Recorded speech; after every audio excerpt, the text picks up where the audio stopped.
تعرف انك كل ما تصلي والصلاة هي تقيلة عليك انت بتاخد ثواب كبير؟ عايز تقلب الفيديو ده اقلبه، انا مش هيتحايل عليك، انت الخسران. كل ما تحس انك مكسل والصلاة هم كبير على قلبك وتجبر نفسك تقوم تصلي انت بتاخد ثواب مضاعف. تقول لي ازاي الكلام ده؟ مش لما الواحد يقوم يصلي وهو كسلان دي من ضمن صفات المنافقين؟ ربنا قال على المنافقين واذا قاموا الى الصلاة قاموا كسالى. اقول لك يا عم ما تكمل الآية عشان تفهمها صح. بعدها يراؤون الناس ولا يذكرون الله الا قليلا. ربنا في الآيات دي بيتكلم عن واحد منافق مش بيصلي اصلا غير لما يكون حواليه الناس كده. لما يقوم يصلي بيقوم قرفان وزهقان وكسلان، وده اسمه نفاق اكبر مخرج من المله واشد انواع الكفر. فانت لما تجبر نفسك على الصلاه ده اسمه جهاد في سبيل الله، زي القتال في سبيل الله، دي عباده على كراهه ومع ذلك بناخد اجر كبير عليها. كتب عليكم القتال وهو كره لكم. والعبادات اللي احنا بنعملها على كراهه دي اعظم الثواب فيها. حب الاعمال الى الله ما كانت على كراهه. كمان حفت الجنة بالمكارم. اوعى تحس بخجل او تتهم نفسك بالنفاق انك بتجبر نفسك على الصلاة، بالعكس حس بفخر وقوة انك بتكسر شيطانك رغم كل الظروف. وطول ما انت بتجاهد نفسك بعد فترة الصلاة هتبقى في دمك.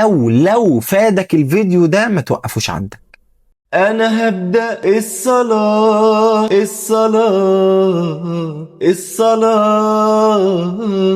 اللحن ده بيتغنى عليه كلام تاني خالص. أنا هشحب بالجيتار وانتوا طبعا عارفين. لكن قبل ما تمشي ورا الترند ده يا ابني مش تعرف الأول؟ تعرف إن الشحاتة تسول، والتسول ده من كبائر الذنوب. النبي صلى الله عليه وسلم قال: من سأل الناس تكثرا يأتي يوم القيامة ليس في وجهه مزعة لحم. يعني واحد بيشحت من الناس مش عشان هو محتاج ولا عشان في ضرورة، ده يوم القيامة ربنا هيسلخ له وشه. أما ليه أصلا تشحت؟ أما تسأل ربنا يغنيك ويعفك بالحلال، تفضل تقول أنا هشحت لحد ما ربنا يفقرك. أما ليه لما تشحت بالجيتار؟ يعني أقرع ونزهي وعايز تعصي ربنا. زمن الشحاتة الجميل كانت الناس بتوزع ورق فيه آيات قرآنية والصلاة على النبي صلى الله عليه وسلم. عشان الترند ده مش حلو وكلامه مش لطيف وكله معاصي، قلت استبدله بكلام تاني يمكن يبقى ترند ويشجع الشباب على الصلاة. أنا هبدأ الصلاة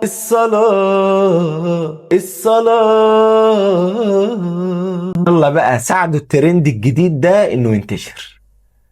مين اكتر حد صاحبك في الدنيا دي؟ اكيد جه في بالك اسم حد دلوقتي. ايه رأيك ان في الغالب ان انت اجابتك مش صح؟ لان اكتر حد صاحبك في الدنيا دي هو رب العزة سبحانه وتعالى. كده يا شيخ هو ينفع اقول على ربنا صاحبي؟ النبي صلى الله عليه وسلم قالها، قال: اللهم انت الصاحب في السفر. عمرك استشعرت الصفة دي في ربنا ان ربنا صاحبك؟ عمرك اشتكيت لربنا؟ عمرك بكيت وانت بتكلمه يا رب انا تعبان، انا واخد على خاطري من الدنيا ومن الناس، يا رب انا مش بخير؟ الصحابة كانوا بيسألوا ربنا الملح في الطعام، وفي حديث بالمعنى ده: الأكل دلع وأنا محتاج ملح. كل الناس بتزعل لما نكتر طلباتنا عليهم ومنهم، إلا رب الناس بيحب إن احنا نطلب منه. مش لازم تدعي ربنا باللغة العربية الفصحى أو بألفاظ منمقة وبليغة. كلم ربنا بالطريقة اللي تعجبك واللي تريحك وهو أكيد هيسمعك. وإذا سألك عبادي عني فإني قريب أجيب دعوة الداعي إذا دعان. لو حصل واستفدت من الفيديو ده ما توقفوش عندك. عادي اقلع والبس مايو، ده مش حرام. لا مش حرام لانه ما فيش نص بيحرم.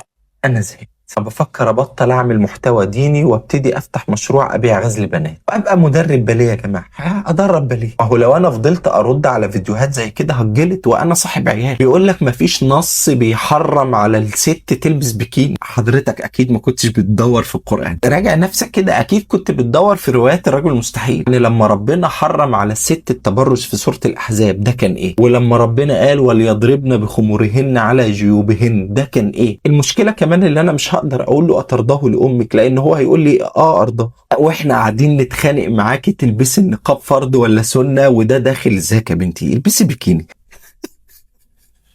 انا عايز اعيط.